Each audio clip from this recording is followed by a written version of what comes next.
All right. Hello, this is Wmpyr.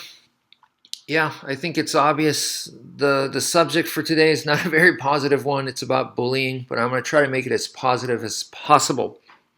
So, first of all, if you are one of those people that's getting bullied, or if you have been bullied and you want to make yourself stronger so you enroll in martial arts class, then I applaud you. I am on your side. I did the same thing, and there are others that have done the same, and I strongly encourage that. Go train in martial arts if you can, but don't train in martial arts and become a bully yourself, That's really important.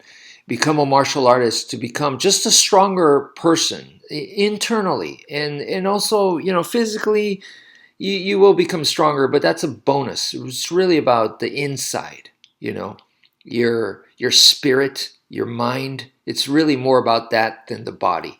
Because martial arts, they say mind, body, and spirit. But yeah, definitely um, mind and spirit would be the focus here. Okay, so the most important message that I got here is if you are in this position where you are bullied, okay, I feel that the most important thing is to not become alone. And of course, physically, like if you look in the photos here, the person's being pointed out, called out, made fun of. Yeah, they're alone physically, obviously. But what I really mean is mentally, because the bullies will find a way to get you alone when you're very vulnerable, or even if your friends are there, they might do it in front of everyone, and then your friends kind of don't want to get involved, and so they find ways to make you physically alone, and that's gonna happen. That's fine. It's not fine, but I'm just saying that's gonna happen. But what I really mean is for you to mentally not be alone, because when you feel like you're all alone mentally inside, right, then you really gonna put yourself in a position when you're all alone. That's when extreme thoughts start to happen, and you will think like I've thought suicide, or the opposite, where I thought you know where I thought kind of like a mass shooter, where it's the opposite. That's the opposite of suicide. Suicide is you're going to take your own life, right? And a mass shooter is the opposite, where they go, I'm going to take a bunch of people's lives, right? They're actually related. It's yin and yang. But either way, you felt like that was the answer. And that comes from being alone, where you feel like you're all alone and you're inside your head and you've been overthinking this, and it just gets to the point where you're super stressed out, so you're not thinking normally, and then you feel like that's the answer, whether it's suicide or mass shooting. So my biggest concern is to say to y'all, make sure that you're not alone.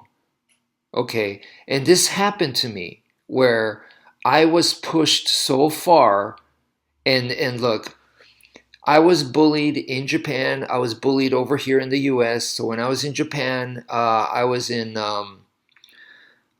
grade school, and then I was also in junior high school. So I was bullied in both. And then over here in the US, I was bullied in junior high school and high school. And when I went to college, I was like, I'm not going to get bullied, as a college student. I do martial arts now. That's not going to happen. Well, it happened. And to my surprise, when it happened, it actually happened. I remember one instance, it happened from a professor. A professor bullied me. He was a racist piece of crap, and he bullied me, right? I couldn't believe it. And, that's a person of authority. That's someone that I look up to. That's the person that's supposed to take care of me. We went on a camping trip, It was one of those biology science camping trips where it was mandatory. You have to go. And so I had to go on this trip. And, that professor made it a living hell for me, that trip. I mean, the rest of the trip was okay. There were some good moments in there. But yeah, this person really made it a living hell when it didn't have to be because he was a racist pig. And I remember thinking about it. And later, I made a friend there on that trip. And the friend came over to my home, and I taught him some Escrima, martial arts. And he was like a big football player in high school. And I taught him this. And he looked at me and he said, "Dude, you're such a badass. Why did you let that piece of shit talk to you that way? When you're this badass, obviously you could more than handle yourself. What the hell?" He's like, "You're awesome."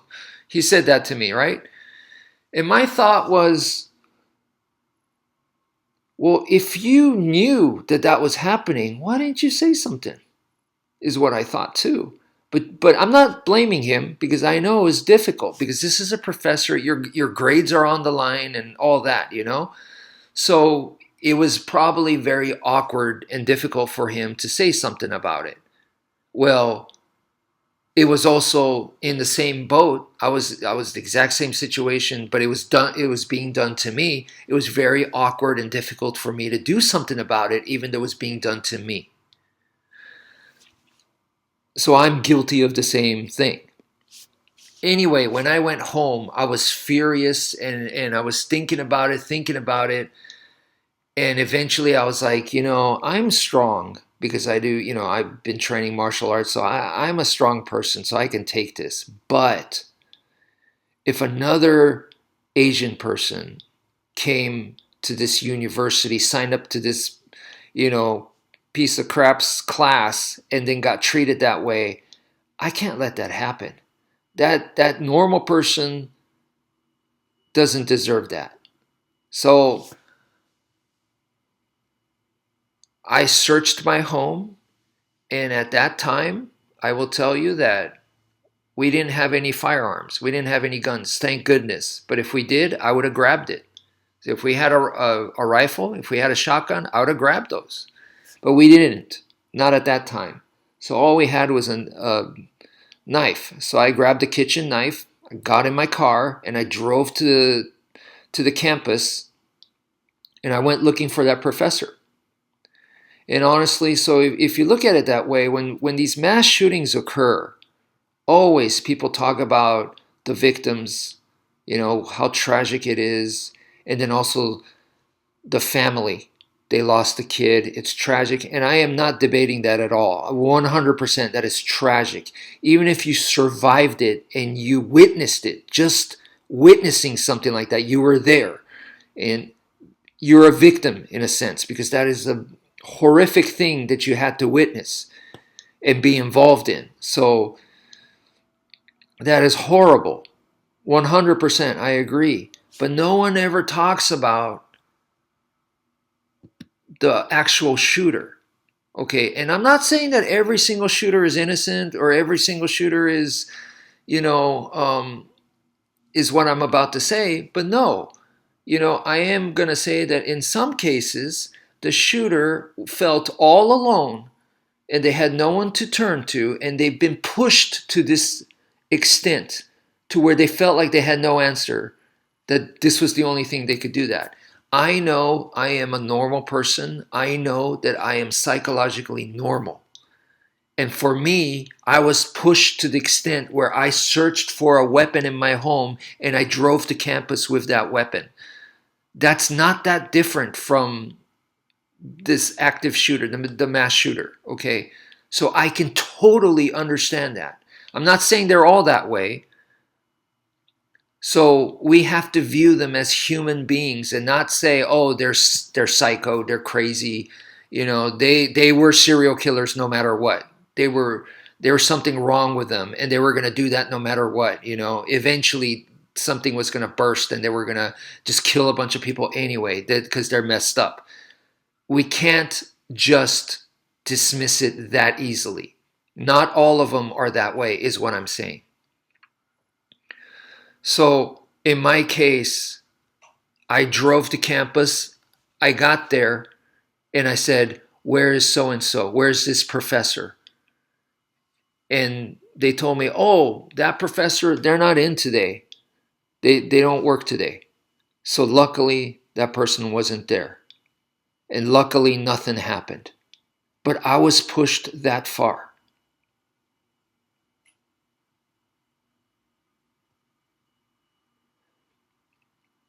So when I look back on this, I felt alone. And my parents, when some stuff like this has happened before, and I told my parents about it, they didn't do anything. They were completely not there for me, unreliable. So that's why, I went to this. But when I look back on it, I should have talked to my friends from my high school. I should have called them up and said, hey man, this happened. It really sucks. And I think most of them would have been like, that sucks, man. What a piece of crap that teacher is. They would have been like that, Most of them. Maybe one of them would have been like, maybe made light of it or laughed at me or something. But I think most of them would have been like, yeah, that super sucks. What the hell? What's wrong with that guy? Even though they don't have a solution, they can't solve the problem, just having someone talk with you like that is huge. And my family, I remember since I was a kid in the Valley in grade school, there's been some very, very kind nuns, sisterhood from the Catholic religion, and they have been friends of the family. And what I should have done is I should have went and gone and talked to them. I should have, and they would have really, really have helped me out. I know, without a doubt. So, I beg of you, people, if you feel like you're in that situation or you know someone that might be in a similar situation, that's my strongest recommendation is don't be alone. Okay.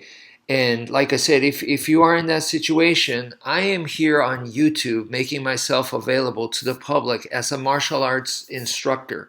So that doesn't mean shit. All it is I am a guide to try to help people in their path, in their martial path to become, martial arts is we're trying to become stronger, mind, body, and spirit. So if you feel like you're all alone, hey, drop me a comment. You definitely email or something, make it private. That's fine.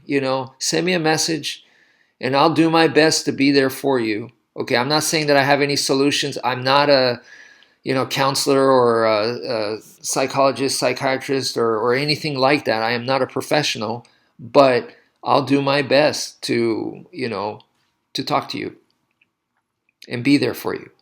So, that's as someone who's, kind of been there. I've seen it, been there. I've been bullied, So that's all I can offer. And you're not alone.